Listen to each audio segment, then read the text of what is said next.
Hi friends, இன்னைக்கு நம்ம TNPSC Tamil சிலபஸில் இருக்கக்கூடிய கவிஞர் கண்ணதாசன் அவர்களை தொடர்பான செய்திகளை தான் இன்னைக்கு நம்ம பார்க்க போகிறோம். முதல்ல வந்துட்டு இது 7th புக்கில் இருக்கக்கூடிய நியூ புக்கில் இருக்கக்கூடிய மலைப்பொழிவு அப்படின்ற ஒரு பாடல். அந்த இதை தான் வந்துட்டு அதுக்கு கீழே கொடுத்துருக்கக்கூடிய கண்ணதாசன் அவர்களுடைய ஆசிரியர் குறிப்பு. கண்ணதாசனுடைய இயற்பெயர் முத்தையா. அவங்க கவியரசு அப்படின்ற சிறப்பு பெயராலும் அழைக்கப்படுறாங்க. காவியங்கள், கவிதைகள், கட்டுரைகள், சிறுகதைகள், நாடகங்கள், புதினங்கள் இந்த மாதிரி போன்ற இலக்கிய வடிவங்கள்ல பல்வேறு நூல்களை எழுதியிருக்காங்க. அப்படின்னு பார்த்தீங்கன்னா இலக்கிய வடிவங்களில் இந்த மாதிரியான காவியங்கள், கவிதைகள், கட்டுரைகள், சிறுகதைகள், நாடகங்கள், புதினங்கள் இதை எழுதினது யாருன்னு கேட்டா அவங்க கவிஞர் கண்ணதாசன். அடுத்து ஏராளமான திரைப்பட பாடல்களையும் எழுதியிருக்காரு. அது நமக்கு எல்லாருக்குமே நல்லா தெரியும். அதுவும் இல்லாம இவர் தமிழக அரசவை கவிஞராகவும் இருந்திருக்காரு. அது இயேசுவின் வாழ்க்கை வரலாற்றையும் அவரது அறிவுரைகளையும் கூறும் நூல் தான் இயேசு காவியம். இப்ப இயேசுவின் வாழ்க்கை வரலாற்றையும் அவரது அறிவுரைகளையும் கூறும் நூல் எது அப்படின்னு கேட்டாங்கன்னா அது இயேசு காவியம். அந்த நூல்ல இருக்கக்கூடிய மலைப்பொழிவு என்னும் பகுதியில இருந்துதான் சில பாடல்கள் வந்துட்டு இங்க தரப்பட்டிருக்கு. இயேசு காவியத்தை எழுதினது யாருன்னா நம்ம கவிஞர் கண்ணதாசன். சரிங்களா? அடுத்து வேற 10th புக்ல காலக்கணிதம் அப்படின்ற பாடலும் வந்துட்டு தலைப்பின் கீழ் அமைந்த பாடலும் கவியரசு கண்ணதாசன் தான் எழுதியிருப்பாங்க. இது வந்துட்டு காலக்கணிதம் என்னும் பாடப்பகுதி கண்ணதாசன் கவிதை தொகுப்பில இருந்து இடம்பெற்றிருக்கு. முத்தையா என்னும் இயற்பெயர் கொண்ட கண்ணதாசன் இன்றைய சிவகங்கை மாவட்டம் சிற்றூரான சிறுகுடல்பட்டியில் பிறந்தவர். சிறுகுடல்பட்டியில தான் பிறந்திருக்காரு. அது எங்க இருக்குன்னா இப்ப வந்துட்டு சிவகங்கை மாவட்டத்துல இருக்கு. சிவகங்கை சிறுகுடல்பட்டி. இவங்களுடைய பெற்றோர் பெயர் வந்துட்டு சாத்தப்பன், அம்மா பெயர் வந்துட்டு விசாலாட்சி. 1949ஆம் ஆண்டு கலங்காதிரு மனமே அப்படின்ற பாடலை எழுதி திரைப்பட பாடலாசிரியர் ஆனாரு. என்ன பாடல்னு பாத்தீங்கன்னா 1949ல கலங்காதிரு மனமே அப்படின்ற ஒரு பாடலை தான் முதல்ல அவர் எழுதியிருக்காரு. எழுதி திரைப்பட பாடலாசிரியரா ஆயிருக்காரு. திரையுலகிலும் இலக்கிய உலகிலும் சிறந்து விளங்கியவர் தான் கண்ணதாசன். நிறைய இலக்கியங்களும் எழுதுவாரு, அதே மாதிரி திரையிசை பாடல்களும் எழுதுவாரு. திரையுலகிலும் இலக்கிய உலகிலும் சிறந்து விளங்கியவர் கண்ணதாசன். இவர் சிறந்த கவியரங்க கவிஞராகவும் பேச்சாளராகவும் திகழ்ந்தார். அப்படின்னா நல்ல கவி எழுதுவாரு, அது நமக்கு நல்லாவே தெரியும். அதே மாதிரி நல்ல பேச்சாளர், கவியரங்க கவிஞராகவும் பேச்சாளராகவும் திகழ்ந்தாராம். தன் திரைப்பட பாடல்கள் வழியாக எளிய முறையில் மெய்யியலை மக்களிடையே கொண்டு சேர்த்தவர். அதாவது என்னன்னா மெய்யியல்னா இப்ப நடைமுறையில இருக்கக்கூடிய பிராக்டிக்கலா சொல்றோம்ல, அதுதான் நான் நினைக்கிறேன். அது என்னன்னு பாத்துக்கலாம். இப்ப மெய்யியலை எளிய முறையில் மெய்யியலை மக்களிடையே கொண்டு சேர்த்தவர் யாருன்னா அவங்க கவிஞர் கண்ணதாசன். சேரமான் காதலி என்னும் புதினத்திற்காக சாகித்ய அகாடமி விருது பெற்றவர். இவர் தமிழக அரசின் அரசவை கவிஞராகவும் சிறப்பிக்கப்பட்டிருக்கிறாரு. சாகித்ய அகாடமி பரிசு வந்துட்டு கிடைச்சது எதுக்காக அப்படின்னா சேரமான் காதலி அப்படின்ற புதினத்திற்காக. சரிங்களா? இதுதான் இந்த புத்தகத்துல கொடுத்திருக்காங்க. காலக்கணிதம் என்னும் இப்பாடப்பகுதி கண்ணதாசன் கவிதை தொகுப்பில் இடம்பெற்றுள்ளது. இயற்பெயர் வந்துட்டு முத்தையா, ஊர் வந்துட்டு சிவகங்கை மாவட்டம் சிறுகுடல்பட்டி, பெற்றோர் வந்துட்டு சாத்தப்பன் விசாலாட்சி. 1949ஆம் ஆண்டு கலங்காதிரு மனமே அப்படின்ற பாடல் தான் எழுதி திரைப்பட பாடலாசிரியர் ஆயிருக்காரு. திரையுலகிலும் இலக்கிய உலகிலும் சிறந்து விளங்கியிருக்காரு. கவியரங்க கவிஞராகவும் பேச்சாளராகவும் திகழ்ந்திருக்காரு. தன் திரைப்பட பாடல்கள் வழியாக எளிய முறையில மெய்யியலை மக்களிடையே கொண்டு சேர்த்தவர். சேரமான் காதலி என்ற புதினத்திற்காக சாகித்ய அகாடமி விருது பெற்றவர். இவர் தமிழக அரசின் அரசவை கவிஞராகவும் சிறப்பிக்கப்பட்டிருந்தார். பார்த்துட்டோம். அடுத்து 11th புக்ல எல்லாம் வந்துட்டு அவங்களுடைய பாடல்கள் கொடுத்திருக்காங்க. அடுத்து இங்க பாருங்க, சிறுகுடல்பட்டி என்னும் சிற்றூரில் 1927ஆம் ஆண்டு கண்ணதாசன் வந்துட்டு பிறக்கிறாரு. இவரின் இயற்பெயர் முத்தையா. இவருக்கு காரைமுத்து புலவர், வணங்காமுடி, பார்வதிநாதன், ஆரோக்கியநாதன், கமகப்பிரியா என புனப்பெயர்கள் பல உண்டு. என்னென்ன பேருன்னு பாருங்க. காரைமுத்து புலவர், வணங்காமுடி, பார்வதிநாதன், ஆரோக்கியநாதன், கமகப்பிரியா. காரைமுத்து புலவர், வணங்காமுடி, பார்வதிநாதன், ஆரோக்கியநாதன், அப்புறம் கமகப்பிரியா. அடுத்து கவியரசு கண்ணதாசன் எவ்வளவு பாடல்கள் எழுதியிருக்காங்க அப்படின்னா 5000க்கும் மேற்பட்ட திரைப்பட பாடல்களை எழுதியிருக்காரு. 5000க்கும் மேற்பட்ட பாடல்கள். தமிழக அரசின் அரசவை கவிஞராகவும் திகழ்ந்திருக்காரு. இவர் 1981ஆம் ஆண்டு இயற்கை எழுதியிருக்காரு. 1927, 1981 54 வயதோட ஒரு வந்துட்டு இறந்திருக்காரு. அடுத்து இந்த இதுல என்ன இருக்குன்னு பார்க்கலாம். மாற்றம் எனது மானிட தத்துவம் என்று பாடிய கவியரசர் கண்ணதாசன். மாற்றம் எனது மானிட தத்துவம்னு யார் சொன்னாங்க அப்படின்னு கேட்டாங்கன்னா அது கவியரசர் கண்ணதாசன் தான். ஏன்னா மானிட வாழ்க்கையில மாற்றங்கள் தான் வந்துட்டு மாறாததுன்னு சொல்லுவாங்க. மாறிட்டே இருக்கும் இல்லையா, அதுதான் வந்துட்டு மானிட தத்துவம்னு கவிஞர் கண்ணதாசன் சொல்லியிருக்காரு. சிறுகுடற்பட்டியிலே தோன்றிய பாட்டு பறவை. அவருடைய ஊர் ஆல்ரெடி பார்த்தோம் இல்லையா, சிறுகுடற்பட்டி. பட்டி தொட்டிகளில் எல்லாம் தமது திரை இசை பாடல்களால் புகழ் பூத்த கவிஞர். அதாவது என்னன்னா, பட்டுக்கோட்டை கல்யாண சுந்தரம் வந்துட்டு திரைப்பட பாடல்கள்ல செம்மையா வந்துட்டு வரிகள்லாம் எழுதி பிரபலம் ஆயிட்டு இருக்காரு.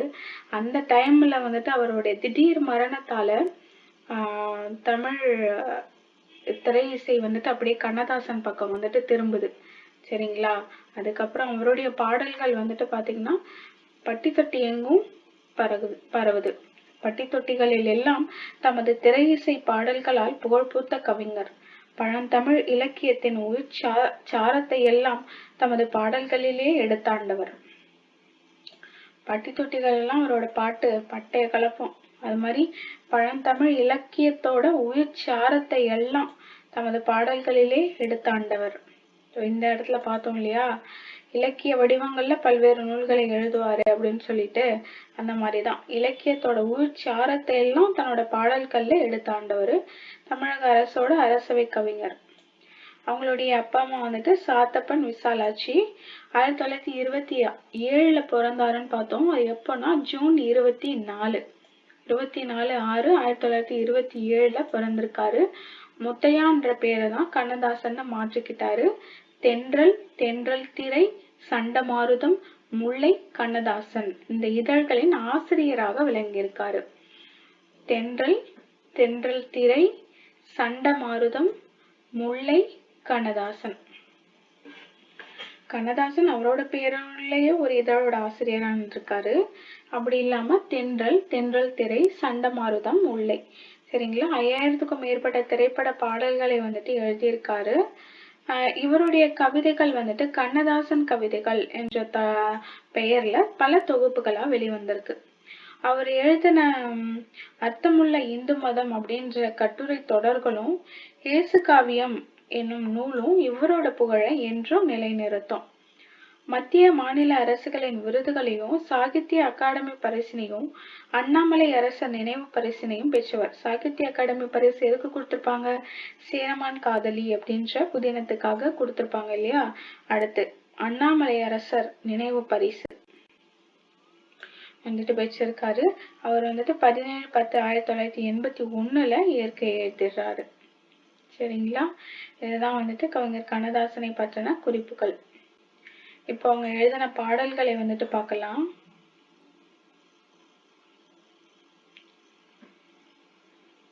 மழைப்பொழிவு. உலக மக்கள் சாதி, மதம், மொழி ஆகியவற்றால் பிரிந்துள்ளனர். இப்பிரிவினைகள் காரணமாக மக்களிடையே முரண்பாடுகளும் மோதல்களும் ஏற்படுகின்றன. எல்லோரிடமும் அன்பு காட்டி அமைதியையே வாழ்வியல் நெறியாக கொண்டு வாழ்ந்தால் உலகம் உயர்வடையும். இவ்வுண்மைகளை இயேசு காவியம் வழி அறிவோம். அதாவது என்னன்னா, எல்லாரிடமும் அன்பு காட்டி அமைதியையே வாழ்வியல் நெறியாக கொண்டு, அமைதி தான் வந்துட்டு மெயினா சொல்றாங்க. எல்லாரிடமும் அன்பு காட்டணும், அமைதியா இருக்கணும், யாருக்கிட்டையும் சண்டை போடக்கூடாது, கோவப்படக்கூடாது, அந்த மாதிரி தீய எண்ணங்களையும் தீய செயல்களையும் செய்யக்கூடாது. ஸோ அமைதியையே வந்துட்டு வாழ்வியல் நெறியாக கொண்டு வாழ்ந்தால் உலகம் உயர்வடையும். இப்போ சாந்தம் உடையோர் பேறு பெற்றோர் என தத்துவமும் சொன்னார். இந்த தாரணி முழுவதும் அவர்களுக்கு உரியது, தலைவர்கள் அவர் என்றார்.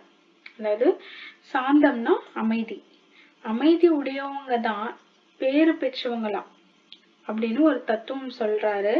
இந்த தரணி முழுவதுமே அமைதியா இருக்கவங்களுக்கு தான் இந்த தரணி முழுவதுமே, அதாவது பொறுத்தார் பூமி ஆழ்வார்னு சொல்லுவாங்க இல்லையா, அந்த ஒரு தத்துவம் தான். அமைதியா இருக்கவங்க தான் பேறு பெற்றவங்க, அவங்களுக்கு தான் இந்த உலகம் முழுவதுமே உரியது, அவங்கதான் தலைவர்கள், அப்படி இருக்கவங்க தான் தலைவர்கள் அப்படின்னுட்டு அவர் என்றார். யாருன்னா இயேசு பிரான் சொல்றாரு அப்படின்னு சொல்றாங்க. மாந்தரின் வாழ்வில் தேவைப்படுவது சாந்தம்தான். அது மண்ணையும் ஆளும் விண்ணையும் ஆளும் மகத்துவம் பார் என்றார். இப்ப நீங்க வந்துட்டு ஒரு மனிதருடைய வாழ்வுல அமைதிதான் வந்துட்டு ரொம்ப தேவைப்படுறது. அதுதான் இந்த மண்ணையும் ஆளும் விண்ணையும் ஆளுமா, அதுக்குன்னே ஒரு தனி மகத்துவம் இருக்கு, அதை பாருங்க அப்படின்னு சொல்லிட்டு சொல்றாரு. ஜாதிகளாலும் பேதங்களாலும் தள்ளாடும் உலகம் அது தர்மம் ஒன்றை நம்பிய பிறகே அடங்கிவிடும் கலகம். அப்போ இந்த மக்கள் வந்துட்டு ஜாதி, மதம், மொழின்னு சொல்லிட்டு இப்படி பிரிஞ்சு கிடக்குறாங்க. இந்த உலகம் வந்துட்டு இந்த பிரிவினைகளால தள்ளாடுது. அது எப்ப வந்துட்டு இந்த கலகம்லாம் அடங்கும்னா தர்மம் அப்படின்ற ஒன்றை நம்பிய பிறகுதான் அடங்கும் அப்படின்னு சொல்றாரு. நல்லதையே செய்யணும் அப்படின்ற தர்மம். ஓதும் பொருளாதாரம் தன்னிலும் உன்னத அறம் வேண்டும். இப்ப நீங்க வந்துட்டு சம்பாதிக்கிறீங்க, உங்க பொருளாதாரத்தை நீங்க உயர்த்திக்கிறீங்கன்னா அது நல்ல வழியில பெற்ற பொருளாதாரமா இருக்கணும், அதுல வந்துட்டு ஒரு உன்னத அறம் இருக்கணும் அப்படின்னு சொல்றாங்க. புவி உயர்வும் தாழ்வும் இல்லாதன வாழ்வினை பெற வேண்டும். இந்த உலகத்துல எந்த ஒரு உயர்வும் தாழ்வும் இல்லாத ஒரு வாழ்வினை வந்துட்டு நம்ம பெறணும். அப்ப எல்லோரும் சமமா இருக்கணும். இரக்கம் உடையோர் பேறு பெற்றோர் என இயேசு பிரான் சொன்னார். இந்த இடத்துல சாந்தம் உடையோர் பேறு பெற்றோர்னு சொல்லியிருப்பாரு. அதே மாதிரி இரக்கம் உடையோர் பேறு பெற்றோர், எப்படி அமைதி இருக்கவங்களும் பேறு பெற்றவங்க தான், அது மாதிரி ஒருத்தவங்க படும் துன்பத்தை பார்த்து இரக்கப்படுறவங்களும் பேறு பெற்றோர் அப்படின்னு சொல்லிட்டு இயேசு பிரான் சொன்னார். அவர் இரக்கம் காட்டி இரக்கத்தை பெறுவர், இதுதான் பரிசு என்றார். இப்போ நீங்க ஒருத்தவங்க மேல இரக்கப்படுறீங்கன்னா உங்க மேல ஒருத்தவங்க இரக்கப்படுவாங்க. அது மாதிரி இரக்கம் காட்டி இரக்கத்தை பெறுவர், இதுதான் பரிசு, அதுதான் உங்களுக்கு கிடைக்கக்கூடிய பரிசு. நீங்க மனிதர்கள் மேல இரக்கப்பட்டீங்கன்னா கடவுள் உங்க மேல இரக்கப்படுவார் அப்படின்ட்டு சொல்றாரு. வாயும் வயிறும் ஆசையில் விழுந்தால் வாழ்க்கை பாலைவனம், அவர் தூய மனத்தில் வாழ நினைத்தால் எல்லாம் சோலைவனம். அதாவது இந்த வரிகள் எல்லாமே உங்களுக்கே புரியும், அந்த அளவுக்கு நம்ம சொல்லணும்னு அவசியம் இல்லை. இருந்தாலும் நான் சும்மா எனக்கு தெரிஞ்சதை சொல்றேன், சரிங்களா? நம்ம எப்போதுமே வந்துட்டு ரொம்ப எதையும் வந்துட்டு ஆசைப்பட்டு ரொம்ப அது வேணும் இது வேணும்னு போட்டு நம்ம வாழ்க்கையை பாலைவனமா ஆக்கிக்க கூடாது. நம்ம தூய மனதா இருக்கிறத வச்சு நம்ம வாழ்ந்தோம்னாலே நமக்கு வந்துட்டு அது சோலைவனம் மாதிரி. தமையும் வாட்டி பிறரையும் வாட்டும் சண்டை சச்சரவு, தினம் தன்னாடு என்றும் பிறர் நாடு என்றும் பேசும் பொய்யுறவு, இமைக்கும் போதில் 1000 போட்டி எத்தனை வீண்கனவு, தினம் இவை இல்லாத அமைதிகள் செய்தால் இதயம் மலையளவு. இப்படி சூப்பரா சொல்லியிருக்காங்கல்ல. அதாவது தன்னையும் மாட்டிக்கிட்டு மற்றவங்களையும் போட்டு வாட்டி சண்டை சச்சரவு, ஏன் நாடு ஓ நாடு பிற நாடு அப்படின்னுட்டு பேசக்கூடிய அந்த பொய்யான உறவு, எம்மைக்கிற பொழுதுல கூட 1000 போட்டி, அவ்வளோ வீண் கனவு, இதெல்லாம் எதுவுமே இல்லாம அமைதியா இருந்தோம்னா அந்த இதயம் வந்துட்டு மலையளவு அப்படின்னு சொல்லிட்டு கவிஞர் கண்ணதாசன் இந்த பாடல் வரிகள்ல சொல்லியிருக்காரு. இயேசுபிரான் சொல்வதாக. சரிங்களா? ஒரு தடவை பார்த்துக்கோங்க. சாந்தம் உடையோர் பேறு பெற்றோர் என தத்துவமும் சொன்னார். இந்த தாரணி முழுவதும் அவர்களுக்கு உரியது, தலைவர்கள் அவர் என்றார். மாந்தரின் வாழ்வில் தேவைப்படுவது சாந்தம்தான் என்றார். அது மண்ணையும் ஆளும் விண்ணையும் ஆளும் மகத்துவம் பாரென்றார். சாதிகளாலும் பேதங்களாலும் தள்ளாடும் உலகம் அது தர்மம் ஒன்றை நம்பிய பிறகே அடங்கிவிடும் கலகம். ஓதும் பொருளாதாரம் தனிலும் உன்னத அறம் வேண்டும். உயர்வும் தாழ்வும் இல்லாதன வாழ்வினை பெற வேண்டும். இரக்கமுடையோர் பேறு பெற்றோர் என இயேசுபிரான் சொன்னார். அவர் இரக்கம் காட்டி இரக்கத்தை பெறுவர், இதுதான் பரிசு என்றார். வாயும் வயிறும் ஆசையில் விழுந்தால் வாழ்க்கை பாலைவனம். அவர் தூய மனத்தில் வாழ நினைத்தால் எல்லாம் சோலைவனம். தமையும் வாட்டி பிறரையும் வாட்டும் சண்டை சச்சரவு, தினம் தன்னாடு என்றும் பிறர் நாடு என்றும் பேசும் பொய்யுறவு, இமைக்கும் பொழுதில் 1000 போட்டி எத்தனை வீண்கனவு, தினம் இவை இல்லாத அமைதிகள் செய்தால் இதயம் மலையளவு. இப்போ இந்த இடத்துல சொல்லும் பொருளும்ல என்ன சொல்லியிருக்காங்க? சாந்தம் அமைதி, மகத்துவம் சிறப்பு, பேதங்கள் வேறுபாடுகள், தாரணி உலகம், தத்துவம் உண்மை, இரக்கம் கருணை. பாருங்க, இந்த சாந்தம்னா அமைதி, தாரணினா உலகம், மகத்துவம் பாரென்றார் சிறப்பு, அடுத்து தத்துவம்,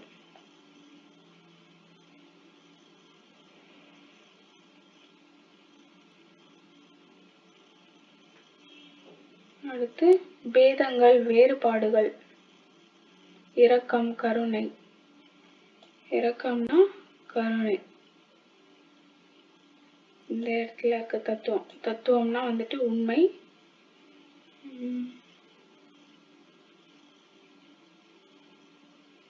சரிங்களா?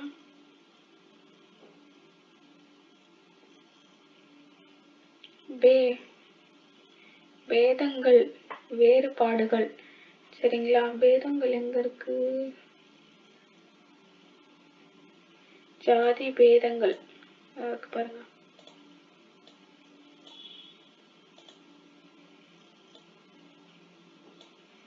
ஜாதி பேதங்கள்னா வேறுபாடுகள். என்னன்னா, தன் சீடர்களுக்கு அறிவுரை கூற எண்ணி இயேசுநாதர் ஒரு குன்றின் மீது ஏறி நின்று பேச தொடங்கினார். அந்த இதுதான் பாடலோட பொருளா கொடுத்திருக்காங்க. இப்ப சாந்தம் என்னும் அமைதியான பண்பு கொண்டவர்கள் பேறு பெற்றவர்கள். இந்த உலகம் முழுவதும் அவர்களுக்கே உரியது. அவர்களே தலைவர்கள் ஆவர் என்று உண்மையை இயேசுநாதர் கூறினார். மனித வாழ்க்கையில் தேவைப்படுவது பொறுமை. அது நம்மளோட மனித வாழ்க்கையில எது தேவைப்படுதுன்னு கேட்பாங்க. பொறுமைதான் தேவைப்படுது. சொல்லியிருந்தார் இல்லையா? மாந்தரின் வாழ்வில் தேவைப்படுவது சாந்தம். சாந்தம்னா அமைதியான பண்பு. மனித வாழ்க்கையில் தேவைப்படுவது பொறுமை. மண்ணையும் விண்ணையும் ஆட்சி செய்யும் பெருமையுடையது அந்த பொறுமை. உலகம் சாதிகளாலும் கருத்து வேறுபாடுகளாலும் நிலை தடுமாறுது. அறம் என்கின்ற ஒன்றினை நம்பிய பிறகு சண்டைகள் நீங்கி உலகம் அமைதியாகிவிடும். இப்போ அறம், அதாவது தர்மம்னு அங்க சொல்லியிருப்பாங்க.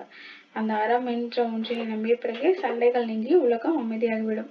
பொருள் ஈட்டுவதிலும் அறவழியை பின்பற்ற வேண்டும். எந்த வழியை பின்பற்ற வேண்டும் அப்படின்னு கேட்டிருந்தாங்கன்னா அறவழியை பின்பற்ற வேண்டும். இவ்வுலகம் ஏற்றத்தாழ்வு இல்லா வாழ்வை பெற வேண்டும். இரக்கம் உடையோரே பேறு பெற்றவர். அவர்கள் பிற உயிர்களின் மீது இரக்கம் காட்டி இறைவனின் இரக்கத்தை பெறுவர்.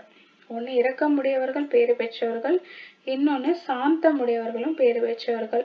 இதுதான் அவர்களின் பரிசு. மனிதன் ஆசையில் விழுந்துவிட்டால் அவனது வாழ்வு பாலைவனம் போல் பயனற்றதாகிவிடும். ஆசையில விழுந்தா பாலைவனம். அவன் நல்ல உள்ளத்தோடு வாழ்ந்தால் அவன் வாழ்க்கை மலர்ச்சோலையாக மாறிவிடும். மனிதர்கள் சண்டை சச்சரவுகளால் தாமும் துன்புற்று பிறரையும் துன்புறுத்துகின்றனர். மேலும் அவர்கள் தன்னாடு என்றும் பிறர் நாடு என்றும் பேசி உண்மையில்லா உறவுகளாக வாழ்கின்றனர். கண்ணிமைக்கும் நேரத்திற்குள் நடக்கும் 1000 போட்டிகளால் பயனற்ற கனவுகள் தான் தோன்றுகின்றன. இவை இல்லாமல் அமைதியாக வாழ்ந்தால் இமயம் மலையளவு உயர்ந்ததாக மாறும் அப்படின்னு சொல்லிட்டு இந்த பாடல்கள்ல கண்ணதாசன் சொல்றாரு. அடுத்து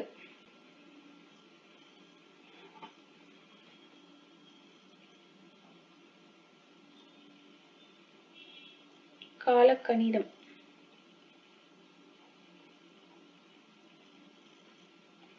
கவிஞன் என்பவன் யார்? அவன் குணம் என்ன?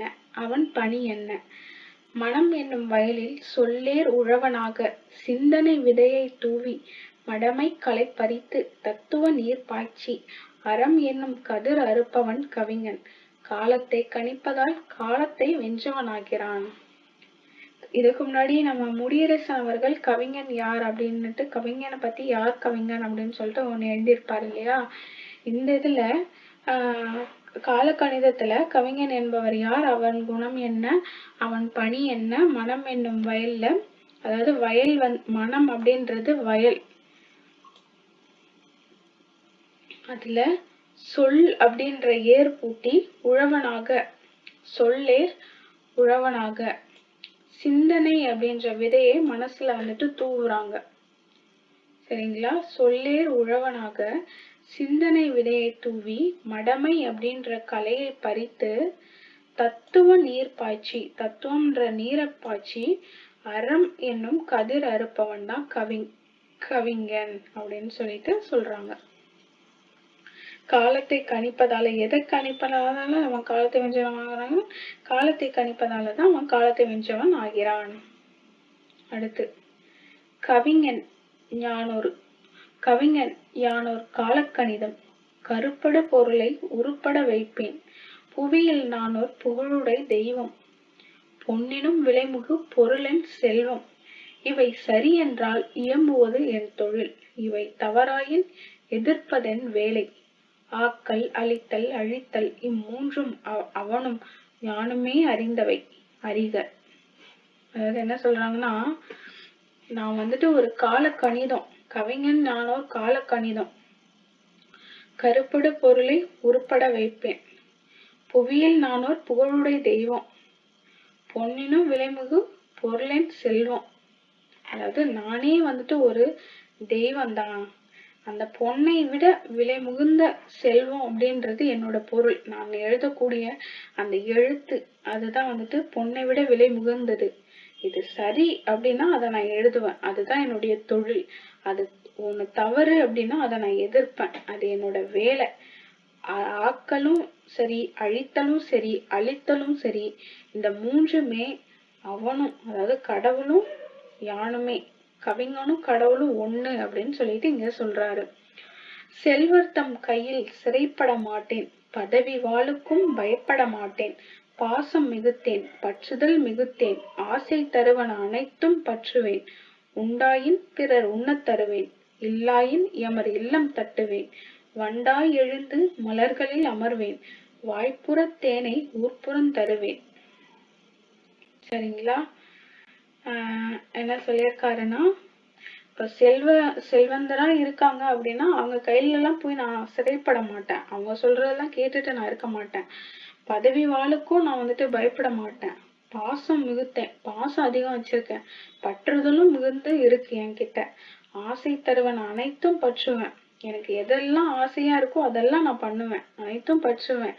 உண்டாயின் பிறர் உண்ண தருவேன், இருக்கு அப்படின்னா பிறர் உண்ண கூட நான் வந்துட்டு தருவேன். அப்படி இல்லையா, யார் வீட்டு எமர் இல்லம் வந்துட்டு நான் தட்டுவேன். வண்டாய் எழுந்து மலர்கள்ல போய் நான் போயிட்டு அமர்வேன். அதே போல வாய்ப்புறன் தேனை ஊர்ப்புறம் தருவேன். பண்டோர் கம்பன் பாரதி தாசன் சொல்லாதன சில சொல்லிட முனைவேன். கம்பனும் பாரதியும் பாரதிதாசனும் சொல்லாதன நான் சொல்லிட முனைவேன். புகழ்ந்தால் என் உடல் புல்லரிக்காது, இகழ்ந்தால் என் மனம் இறந்து விடாது. நீங்க என்ன புகழறதுனால என்னோட உடல் அப்படி புல்லரிச்சு போகாது, நீங்க இகழறதுனால எனக்கு வந்துட்டு என்னோட மனம் வந்துட்டு இறந்து போயிடாது. வளமார் கவிகள் வாக்கு மூலங்கள் இறந்த பின்னாலே எழுதுக தீர்ப்பு. கல்லாய் மரமாய் காடு மேடாக மாறாதிருக்க யான் வனவிலங்கல்லன். மாற்றம் எனது மானிட தத்துவம். அது என்ன சொல்றாருன்னா, வளமாருடைய கவிகள் வாக்கு மூலங்கள் இறந்த பின்னாலே எழுதுக தீர்ப்பு அப்படின்னு சொல்றாரு. நான் வந்துட்டு ஒரு கல்லா மரமா காடு மேடா அந்த மாதிரி மாறா, ஒரு கல்லு வந்துட்டு போட்ட இடத்துல அப்படியே கிடக்கும், மரம் அப்படியேதான் இருக்கும். அந்த மாதிரி மாறாதிருக்க யான் வந்துட்டு ஒரு வன விலங்கு கிடையாது. மாற்றம்தான் எனது மானிட தத்துவம். மாறும் உலகின் மகத்துவம் அறிவேன். எவ்வவை தீமை எவ்வவை நன்மை என்பதறிந்து ஏகுமென் சாலை. எது நன்மைன்னு எனக்கு தெரியும், தீமைன்னும் எதுன்னு எனக்கு தெரியும். அதுக்கேத்த மாதிரிதான் வந்துட்டு ஏகுமென் சாலை அப்படின்னு சொல்றாரு. தலைவர் மாறுவர், தர்பார் மாறும், தத்துவம் மட்டும் அச்சய பாத்திரம். கொள்வோர் கொள்க, குறைப்போர் குறைக்க, உள்வாய் வார்த்தை உடம்பு தொடாது. நானே தொடக்கம், நானே முடிவு, நான் உரைப்பதுதான் நாட்டின் சட்டம். ஒரு கவிஞனை பத்தி எப்படிலாம் வந்துட்டு ஒரு கவிஞன் இருப்பாரு, அவரை பத்தி அப்படியே சொல்லியிருக்காரு. அவர் உணர்ந்த தத்துவம் அந்த இதெல்லாம் பாருங்க எப்படி இருக்கு பாருங்க வரிகள். ஒரு கவிஞனா அவர் வந்துட்டு அவரையே அவர் சொல்லியிருக்காரு. மாற்றம் எனது மானிட தத்துவம், மாறும் உலகின் மகத்துவம் அறிவேன். எவ்வவை தீமை எவ்வவை நன்மை என்பதறிந்து ஏகமென் சாலை. தலைவர் மாறுவர், தர்பார் மாறும், தத்துவம் மட்டும் அச்சய பாத்திரம். கொள்வோர் கொள்க, குறைப்போர் குறைக்க, உள் வார்த்தை உடம்பு தொடாது. நானே தொடக்கம், நானே முடிவு, நான் உரைப்பதுதான் சட்டம். அருமையா சொல்லியிருக்காருல்ல. இந்த இதை பாருங்க, இது வந்துட்டு ஒரு பாடல் வரிகள். இந்த பாடல் உங்களுக்கு தெரியுமா? நதி வெள்ளம் காய்ந்து விட்டால் நதி செய்த குற்றம் இல்லை, விதி செய்த குற்றம் இன்றி வேறு யாரம்மா. நதி வெள்ளம் காய்ந்து விட்டால் நதி செய்த குற்றம் இல்லை, விதி செய்த குற்றம் இன்றி வேறு யாரம்மா. பறவைகளே பதில் சொல்லுங்கள்.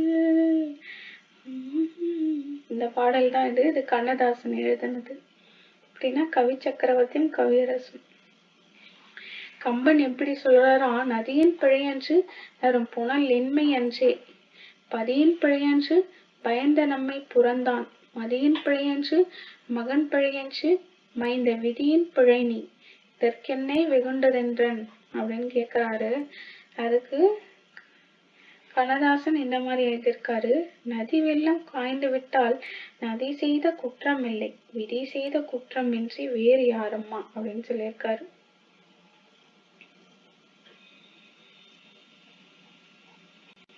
இதே இந்த இடத்துல 41வது பேஜ்ல இந்த பாடல், ஒரு பாடல் வந்துட்டு இருக்கும். பறவைகளே பதில் சொல்லுங்கள்.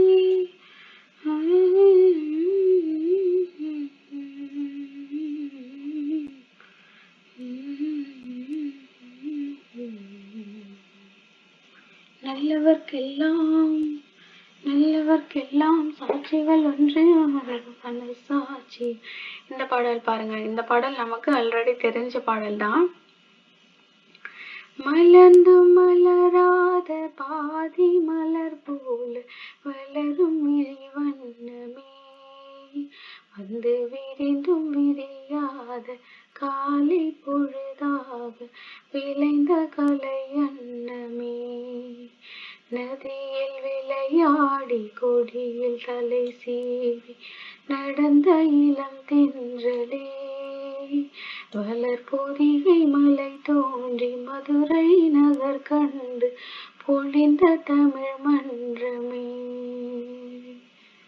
இந்த பாடல் பாசமலர் படத்துல சிவாஜி கணேசனும் சாவித்திரி அவர்களும் பாடுகின்ற பாடல்.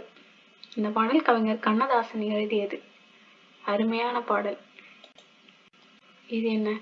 சீரிய நெற்றி எங்கே, சிவந்த நல் இதழ்கள் எங்கே, கூரிய விழிகள் எங்கே, குறுநகை போனதெங்கே, நேரிய பார்வை எங்கே, நிமிர்ந்த நடைதான் எங்கே, நிலமெல்லாம் வணங்கும் தோற்றம் நெருப்பினில் வீழ்ந்ததெங்கே அப்படின்னு சொல்லிட்டு கண்ணதாசன் எழுதியிருக்காரு.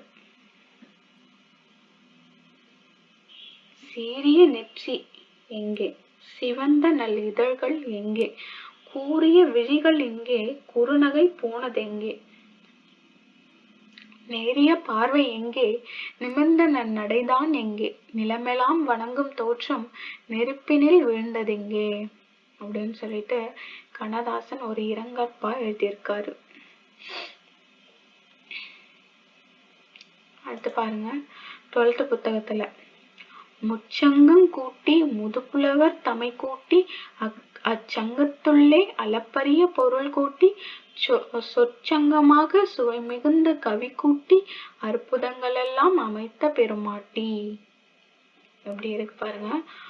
முச்சங்கங்களையும் கூட்டுறாங்களாம். அதுல முது புலவர்கள், அதாவது நல்ல தேர்ந்த புலவர்கள், சீனியாரிட்டி சொல்லுவாங்க இல்லையா, எக்ஸ்பீரியன்ஸ்ல அதிகமா இருக்கக்கூடிய அந்த புலவர்கள் அவங்களெல்லாம் கூட்டி அந்த சங்கத்துள்ளே அளப்பரிய பொருள் கூட்டி சொற்சங்கமாக சுவை மிகுந்த கவி கூட்டி அற்புதங்கள் எல்லாம் அமைத்த பெருமாட்டி அப்படின்னு சொல்லிட்டு இந்த பாடல் வரிகளை பார்க்கும் போதே தமிழை வந்துட்டு போற்றி பாடின மாதிரிதான் இருக்கு. அந்த பெருமாட்டின்னு சொல்றது தமிழன்னையை சொல்ற மாதிரி இருக்கு.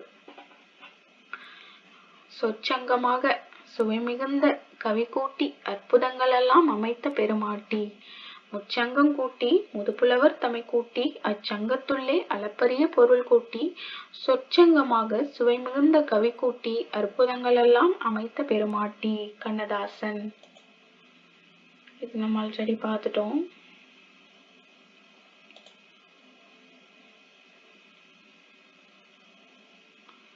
இந்த 11th புக்ல உள்ள இந்த பார்த்துட்டு வந்துடலாம். விடுதலை விளைத்த உரிமை. கட்டற்று வானிலை தவழ்கின்ற காற்றினை கைது செய்தாரும் இல்லை, காலமாம் கிழவனை ஞாலமோ கடவுளை கடுஞ்சிறை வைத்ததில்லை, முட்டென்று வந்து வெண் மலராக முல்லையை மூடி வைத்தாரும் இல்லை, மூவாத ஞாயிறும் வெண்ணிலா மீன்களும் முள்சிறை பட்டதில்லை. தமிழோட இனிமை எப்படி தெரியுது பாருங்க. கட்டற்ற வானிலை, அதாவது அப்படியே காத்துலன்னு சொல்ற பாருங்க, அப்படியே தவழ்கின்ற அந்த காற்றினை ஒரு கட்டுத்தறி இல்லாம ஒரு கட்டுப்பாடு இல்லாம தவழ்கின்ற காற்றை வந்துட்டு கைது செஞ்சு வச்சாரும் யாரும் கிடையாது. காலமாம் கிழவனை ஞாலமோ கடவுளோ கடுஞ்சிறை வைத்ததில்லை. இப்ப காலம் வந்துட்டு ஐயர் வந்தாலும் அமாவாசை காத்திருக்காதுன்னு சொல்லுவாங்க இல்லையா, காலத்தை யாராலும் சிறை வைக்க முடியாது. அந்த மாதிரி அது கடவுளா ஆனாலும் சரிதான் அப்படின்னு சொல்றாங்க. இந்த உலகமோ, ஞாலமோனா உலகமோ கடவுளோ காலத்தை வந்துட்டு கடுஞ்சிறை வந்துட்டு வைக்க முடியாது. முட்டென்று வந்து வெண் மலராக முல்லையை மூடி வைத்தாரும் இல்லை. அழகான மொட்டா இருந்து அதுக்கப்புறமா மலராக கூடி அந்த முல்லை மலரை வந்துட்டு யாராச்சும் மூடி வைப்பாங்களா? மூடி வைத்தாரும் இல்லை. மூவாத ஞாயிறும் வெண்ணிலா மீன்களும் முள் சிறை பட்டதில்லை. அதாவது என்னன்னா, அதே போல சூரியனையும் சந்திரனையும் விண்மீன்களையும் யாரும் சிறை வைத்ததில்லை, அதுவும் எந்த ஒரு சிறையிலையும் போனதில்லை அப்படின்னு சொல்றாங்க. தட்டின்றி வையகம் தந்ததோர் உரிமையை தடை செயல் முறைமை யாமோ, தாயகம் தாயகத்துள்ளவர் கழித்துள்ள தர்மத்தை மறுக்கலாமோ, வெட்டுங்கள் தலையினை என்றோர் குரலிலே வீழ்ந்ததே அடிமை எண்ணம், விடுதலை விடுதலை என்னும் ஒரு இசையிலே விளைந்ததே உரிமை எண்ணம். அதாவது இந்த வையகம், இந்த உலகமே நமக்கு வந்துட்டு ஒரு உரிமையை கொடுத்திருக்கு, வாழக்கூடிய இந்த இதுல சுதந்திரமா வாழக்கூடிய ஒரு உரிமை. அதை வந்துட்டு தடை செய்யறது ஒரு முறைமை கிடையாது. தாயகம் வந்துட்டு அந்த தாயகத்துல இருக்கவங்களுக்கு அளித்திருக்கக்கூடிய அந்த தர்மத்தையும் வந்துட்டு நம்ம வந்துட்டு மறுக்க கூடாது. வெட்டுங்கள் தலையினா அடிமை, அந்த ஒரு குரலிலே வீழ்ந்ததே அடிமை எண்ணம், அடிமை எண்ணமே விழுந்துருச்சு, விடுதலை விடுதலை அப்படின்ற இசையிலே தான் விளைந்ததே உரிமை எண்ணம். அடிமை எண்ணம் விழுது, உரிமை எண்ணம் விளையுது. அடிமைகள் எங்கெல்லாம் இருப்பினும் அன்னவர் ஆனந்தம் தருவதோர் நாள். ஆதிக்க வெறியர்த்தம் காலிலே வதிபவர் கரமெல்லாம் வழங்கும் ஓர் நாள். வதிபவர்க்கு அறமெல்லாம் வழங்கும் ஓர் நாள். விடிமையும் அச்சமும் வீழுமோர் நாளதே விடுதலை விளக்கும் ஓர் நாள். வியத்தகு இந்திய துணை கண்ட மங்கையே வீருடன் பெற்றதோர் நாள். இதுக்கான உங்களுக்கு ஏதாவது தெரியல அப்படின்னா, வதிபவர் அப்படின்னா வாழ்பவர், மிடிமைனா வறுமை. அதாவது அடிமைகள் வந்துட்டு எங்கெல்லாம் இருக்காங்களோ அவங்களுக்கெல்லாம் வந்துட்டு ஒரு ஆனந்தம் தரக்கூடிய நாள்னா அது அந்த நாள் தான், அது விடுதலை நாள். அதே போல ஆதிக்க வெறியர் தம் காலிலே வதிபவர் கரமெல்லாம் வழங்கும் ஓர் நாள். அதாவது ஆதிக்க வெறியில வந்துட்டு அவங்களுடைய காலில் அடிமைகளா வாழுறாங்கல்ல, அவங்களுக்கு அறமெல்லாம் வழங்கும் ஓர் நாள். சரி, அவங்களுக்கான நீதி நியாயம் கிடைக்கக்கூடியது ஒரு நாள். மிடிமையும் வறுமையும் அச்சமும் வந்துட்டு வீழும் ஒரு நாள். விடுதலை விளக்கு ஒரு நாள். அதாவது அந்த விடுதலை வந்துட்டு விளக்கும் ஒரு நாள் வந்துட்டு விடுதலை வந்துட்டு விளக்கப்படும். அதாவது விடுதலை விளக்கு ஒரு நாள். வியத்தகு இந்திய துணை கண்ட மங்கையை வீருடன் பெற்றது ஒரு நாள். அப்போ இந்திய துணை கண்டமே விடுதலை பெற்றது இல்லையா, அந்த நாள் அது அப்படின்னு சொல்றாங்க. குடிகளும் மொழிகளும் இனங்களும் பல்வகை குவியும் இக்கண்ட முற்றும் கூட்டுறம் ஒன்றினால் வாழ்மை அல்லாது கொடுமையால் வாழ்வதில்லை. இங்க இருக்கக்கூடிய குடிமக்களும் மொழிகளும் பல்வேறு இனங்களும் பல்வகை குவியும் இந்த கண்டத்துல எல்லாமே குவிஞ்சு இருக்காங்க. பல்வேறு குடிகள் மொழிகள் இனங்கள் எல்லாமே, இவங்க எல்லாமே வந்துட்டு ஒரு ஒற்றுமை, வேற்றுமையில் ஒற்றுமைன்ற மாதிரி ஒரு கூட்டுறவினாலதான் வாழமையா இல்லாம கொடுமையால வாழ மாட்டாங்க. அடிமை என்றொருவரும் எண்ணாத வகையிலே அவரவர் உரிமை காத்து ஆக்கிடும் உறவினை அமைத்திடும் நாளினை அன்பினார் கொண்டு சேர்ப்போம். சரிங்களா அப்படின்னு சொல்லிட்டு கவிஞர் கண்ணதாசன் சொல்றாரு. அடிமைன்னு யாருக்குமே எண்ணக்கூடாது, அவங்கவுங்களுக்குன்னு ஒரு உரிமை இருக்கு. அதை வந்துட்டு காத்து நம்ம வந்துட்டு ஆக்கிடும் உறவினை அமைத்திடும் நாளினை அன்பினார் கொண்டு சேர்ப்போம். விடுதலை விளைத்த உரிமை. கட்டற்று வானிலை தவழ்கின்ற காற்றினை கைது செய்தாரும் இல்லை, காலமாங்கிழவனை ஞாலமோ கடவுளோ கடுஞ்சிறை வைத்ததில்லை, முட்டென்று வந்து வெண்மலராக முல்லையை மூடி வைத்தாரும் இல்லை, மூவாத ஞாயிறும் வெண்ணிலா மீன்களும் உள்சிறை பட்டதில்லை, தட்டின்றி வையகம் தந்ததோர் உரிமையை தடை செயல் முறைமை யாமோ, தாயகத்துள்ளவர் கழித்துள்ள தர்மத்தை மறுக்கலாமோ, வெட்டுங்கள் தலையினை என்ற ஓர் குரலிலே வீழ்ந்ததே அடிமை எண்ணம், விடுதலை என்னுமோர் இசையிலே விளைந்ததே உரிமை எண்ணம், அடிமைகள் எங்கெல்லாம் இருப்பினும் அன்னவர் ஆனந்தம் தருவதோர் நாள், ஆதிக்க வெறியர் தம் காலிலே வதிபவர் கரமெல்லாம் வழங்கும் ஓர் நாள், மிடிமையும் அச்சமும் வீழமும் நாளிதே விடுதலை விளக்கும் ஓர் நாள், வியத்தகும் இந்திய துணை கண்ட மங்கையே வீருடன் பெற்றதோர் நாள், குடிகளும் மொழிகளும் இனங்களும் பல்வகை குவியும் இக்கண்ட முற்றும் கூட்டுறவு ஒன்றினால் வாழ்மை அல்லாது கொடுமையால் வாழ்வதில்லை, அடிமை என்றொருவரும் எண்ணாத வகையிலே அவரவர் உரிமை காத்து ஆக்கிடும் உறவினை அமைத்திடும் நாளினை அன்பினார் கொண்டு சேர்ப்போம். கவியரசு கண்ணதாசன். சரிங்களா, இதெல்லாம் வந்துட்டு பாத்துங்க. தற்றின்றினா குறையின்றி, காலம் முப்படையாத விண்மீன் தலை விலங்கு வதிபவர் வாழ்பவர் மிடிவர், வெண்முல்லைனா பண்புத்தொகை, மூவாத ஞாயிறுனா எதிர்மறை பெயரச்சம், விடுதலை அடுக்கு தொடர், வதிபவர் வினையாளனின் பெயர், குடிகளும் மொழிகளும் இனங்களும் எண்ணும்மை. சரிங்களா, இப்போ லாஸ்டா இந்த ஒண்ணு பார்க்க வேண்டியது இருக்கு.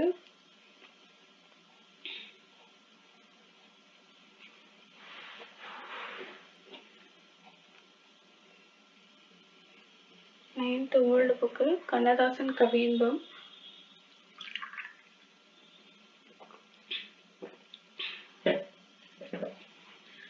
அதாவது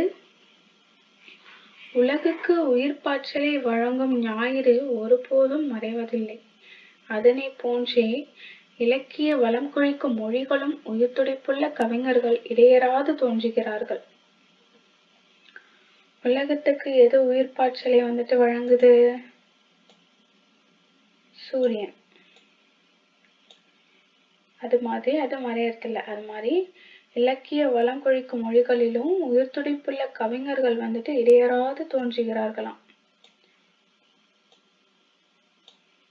அப்போ அவர்கள் அம்மொழிகளின் விழிகளுக்கு ஒளியூட்டி வருகிறார்கள்.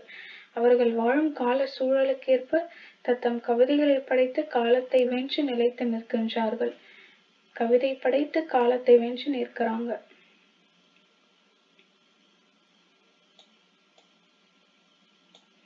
இருபதாம் நூற்றாண்டு தமிழ் கவிஞர்களின் வரிசையில தனக்கென்று தனி முத்திரையை பதித்தவர் யாருன்னா கவியரசு கண்ணதாசன். 20ஆம் நூற்றாண்டுல தனக்கென்று தனி முத்திரையை பதித்தவர் யார் அப்படின்னு கேட்டாங்கன்னா கவியரசு கண்ணதாசன். அப்போ எளிய சொற்களை கொண்டு உள்ளத்தை மகிழ்விக்கும் பாடல்களை இயற்றிய பெருமை கண்ணதாசனுக்கு உண்டு. எளிய தமிழில் சீர்திருத்த கருத்துக்களை பரப்பியவர் யாருன்னு கேட்டாங்கன்னா பட்டுக்கோட்டை கல்யாண சுந்தரம் அவர்கள். இந்த எளிய சொற்களை கொண்டு உள்ளத்தை மகிழ்விக்கும் பாடல்களை இயற்றிய பெருமை யாருக்குன்னு கேட்டாங்கன்னா அவர் கவிஞர் கண்ணதாசன் அவர்களுக்கு. இப்ப தமிழுணர்வை பற்றி ஒரு பாடல் எழுதியிருக்காங்க. அது வந்துட்டு பார்க்கலாம். இது எல்லாமே வந்துட்டு திரை இசை பாடல்கள் தான். இந்த பாடல்கள்லாம் எனக்கு ரொம்ப பிடிக்கும். அது நம்ம பார்க்கலாம். செந்தமிழ் சொல்லெடுத்து இசை தொடுப்பேன், வண்ண சந்தத்திலே கவிதை சரம் தொடுப்பேன். இது என்ன பாடல்னு தெரியுமா? மன்னவன் வந்தானடி தோழி, அந்த பாடல்ல வரக்கூடிய வரிகள் என தமிழ் கவிதை எழுத தொடங்கி தமிழ்தாயின் மீது கொண்ட பற்றினால கதிர் வெடித்து பிழம்பு விழ கடல் கொதித்து சூடேற்ற முதுமைமிகு நிலப்பரப்பில் முதற்பரப்பு தோன்றிவிட நதி வரும் முன் மணல் வரும் முன் நலம் வளர்த்த தமிழனங்கே. இது எந்த இத சொல்லுதுன்னு தெரியுதா உங்களுக்கு? அதாவது இந்த பிக் பேங் தியரி சொல்லுவாங்க இல்லையா, பெருவெடுப்பு கொள்கை. அந்த ஃபர்ஸ்ட் வந்துட்டு சூரியன் வந்துட்டு ஒரு நட்சத்திரம் வந்துட்டு வெடிச்சு அதுக்கப்புறமா தான் அந்த உலகமே உருவாச்சு அப்படின்னு சொல்லுவாங்க இல்லையா, அதுதான். அந்த கதிர் வெடித்து அந்த பிழம்பு விழ கடல் கொதித்து சூடு ஏற்ற அந்த முதுமை மிகு நிலப்பரப்புல முதற்பரப்பு தோன்றிவிட, முதற்பரப்பு தோன்றிடுச்சான். அங்க வந்துட்டு நதி வரல, மணல் வரல. அப்பவே தமிழ் வளர்த்த நலம் வளர்த்த தமிழனங்கே அப்படின்னு சொல்லிட்டு தமிழ் தாயோட பழமையை வந்துட்டு நம்ம கவியரசு கண்ணதாசன் போற்றி இருக்காரு. அடுத்து வாழ்வியல் சிந்தனை. வாழ்க்கையும் வாழ்க்கையை பற்றிய சிந்தனைகளுமே கவிதைக்குரிய பொருட்களம். கவிதைக்குரிய பொருட்கள் யாவை அப்படின்னு சொல்லி கேட்டாங்கன்னா வாழ்க்கையும் வாழ்க்கையை பற்றிய சிந்தனைகளுமே அப்படின்னு சொல்லுவாங்க. அப்போ வாழ்க்கைனா அது இன்பமும் துன்பமும் ரெண்டுமே இருக்கும். அப்ப அது ரெண்டுத்தையும் ஏற்கிறதுக்கான மன உறுதி பெறணும். அதுதான் அமைதியான வாழ்வுக்கு வழி அப்படின்னு சொல்லியிருக்காரு. ரெண்டனையும் ஏற்கும் மன உறுதி பெறுவதே அமைதியான வாழ்வுக்கு வழி. கவிதைக்குரிய பொருட்கள்னா வாழ்க்கையும் வாழ்க்கை பற்றிய சிந்தனைகளும். கவிதைக்குரிய பொருட்கள் முன்னாடி சொல்லியிருக்காரு. அடுத்து இன்பமும் துன்பத்தையும் ஏற்கக்கூடிய மனம்தான் வந்துட்டு அமைதியான வாழ்வுக்கு வழி. அந்த பாடல் வந்துட்டு பாத்தீங்கன்னா, வாழ்க்கை என்றால் 1000 இருக்கும், வாசல் தோறும் வேதனை இருக்கும், வந்த துன்பம் எதுவென்றாலும் வாடி நின்றால் ஓடுவதில்லை, வாடி நின்றால் ஓடுவதில்லை, எதையும் தாங்கும் இதயம் இருந்தால் இறுதி வரைக்கும் அமைதி இருக்கும், மயக்கமா கலக்கமா என்ற பாடல். இந்த பாடல்ல உள்ள நம்பிக்கை தான் வந்துட்டு நமக்கு உரம், அறிவுக்கு வழித்தடம் என்று அழுத்தமாக பதிவு செய்கிறார். நம்பிக்கை தான் நமக்கு உரம், அறிவுக்கு வழித்தடம் என்று அழுத்தமாக பதிவு செய்கிறார். அடுத்து பசுமை மாறா நினைவு.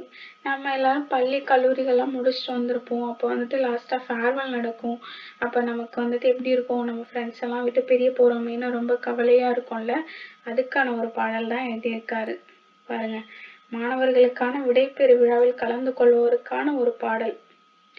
பசுமை நிறைந்த நினைவுகளே, பாடித் திரிந்த பறவைகளே, பழகி கழித்த தோழர்களே, பறந்து செல்கின்றோம், நாம் பறந்து செல்கின்றோம்.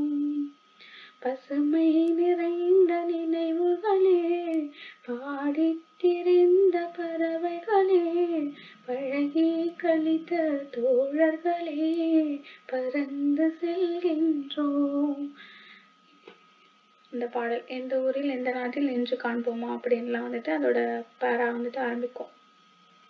அடுத்து குழந்தை. குழந்தைக்காக குறுகுறு நடந்து சிறுகை நீட்டி மழலை மொழி பேசும் குழந்தையே ஒரு கவிதை. குறுகுறுன்னு நடந்து சிறுகை நீட்டி மழலை மொழி பேசும் குழந்தையே ஒரு கவிதை அப்படின்னு சொல்லிட்டு எழுதியிருக்காரு. அந்த அழகான பாடலை பார்க்கலாம். முத்தான முத்தல்லவோ, மிதந்து வந்த முத்தல்லவோ, கட்டான மலர் அல்லவோ, கடவுள் தந்த பொருள் அல்லவோ. முத்தான முத்தல்லவோ, மிதந்து வந்த முத்தல்லவோ, கட்டான மலர் அல்லவோ, கடவுள் தந்த பொருள் அல்லவோ.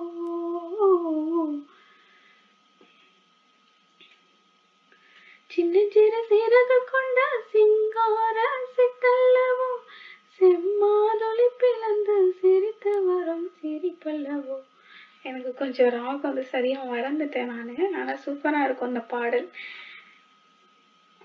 மாவடு கண்ணல்லவோ, மைனாவின் மொழி அல்லவோ, மாவடு கண்ணல்லவோ, மைனாவின் மொழி அல்லவோ அப்படின்ட்டுலாம் அந்த பாடல் வரும். சின்னஞ்சிறு சிறகு கொண்ட சிங்கார சிட்டல்லவோ, செம்மாதுளை பிளந்து சிரித்து வரும் சிரிப்பல்லவோ, மாவடு கண்ணல்லவோ, மைனாவின் மொழி அல்லவோ. எவ்வளோ அழகா ஒரு குழந்தைய வந்துட்டு வாழ்த்தி பாடியிருக்காரு பாருங்க. அதுக்கு அடுத்து பொது உடைமை. கொஞ்சம் இந்த மாதிரி வீடியோ போட்டு போட்டு தொண்டை ஒரு மாதிரி இதாயிடுச்சு, அட்ஜஸ்ட் பண்ணிக்கோங்க. பொது உடைமை. சுரண்டல் வறுமை ஆகியன நீங்கவும் சமத்துவம் ஓங்கவும் பொதுமை உணர்வே ஏற்றது. அதாவது இந்த சுரண்டல் வறுமை இதெல்லாம் நீங்கணும்னா, சமத்துவம் ஓங்கணும்னா பொதுமை உணர்வே ஏற்றது அப்படின்னு கண்ணதாசன் வலியுறுத்திருக்கிறாரு. எல்லாரும் எல்லாமும் பெற வேண்டும், இங்கு இல்லாமை இல்லாத நிலை வேண்டும். எல்லாரும் எல்லாமும் பெற வேண்டும், இங்கு இல்லாமை இல்லாத நிலை வேண்டும். வல்லான் பொருள் குவிக்கும் தனியுடைமை நீங்கி வர வேண்டும், திருநாட்டில் பொது உடைமை.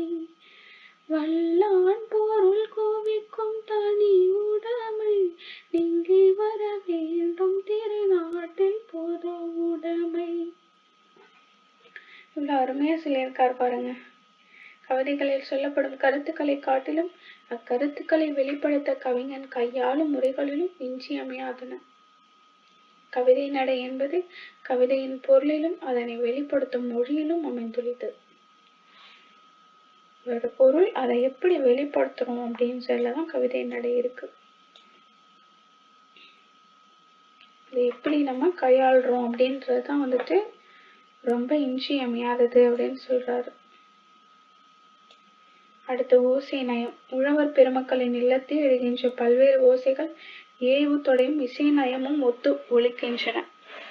எந்த ஓசைகள்லாம் வந்துட்டு இருக்குன்னா, உழவர் பெருமக்களின் இல்லத்தில் ஓசைகள் ஏவு தொடையும் இசை நயமும்.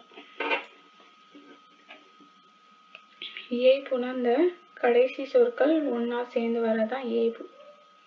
காலை மணியோசை, களத்து மணி நெல்லோசை, வாழை இலையோசை, வஞ்சியற்கை வலையோசை, தாழை மடலோசை, தாயார் தயிர் மத்தோசை, கோழி குரலோசை, குழவியர்வாய் தேனோசை. இப்படி ஓசை சை சைன்னு முடிஞ்சு இவ்வளோ அழகா காலை மணியோசை, களத்து மணி நெல்லோசை, வாழை இலையோசை, வஞ்சியற்கை வலையோசை, தாழை மடலோசை, தாயார் தயிர் மத்தோசை, கோழி குரலோசை, குழவியர்வாய் தேனோசை. இப்படி ஓசை என்ற சொல்ல பயன்படுத்தி பொருள் நயமும் ஓசை இனிமையும் பொருந்தியமாறு கவிஞர் பாடியிருக்காரு. அடுத்து சொல்லாட்சி. கவிதைக்கு மூலப்பொருட்கள் அப்படின்னாலே அது சொற்கள் தான்.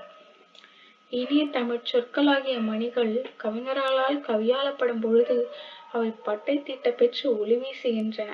இத்தகைய சொல்லாட்சிகளை கண்ணதாசனின் கவிதைகளில் காணலாம்.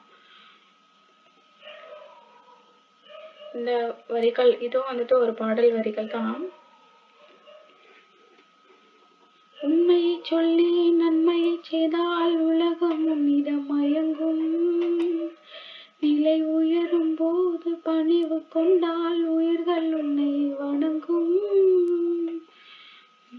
இந்த பாடல்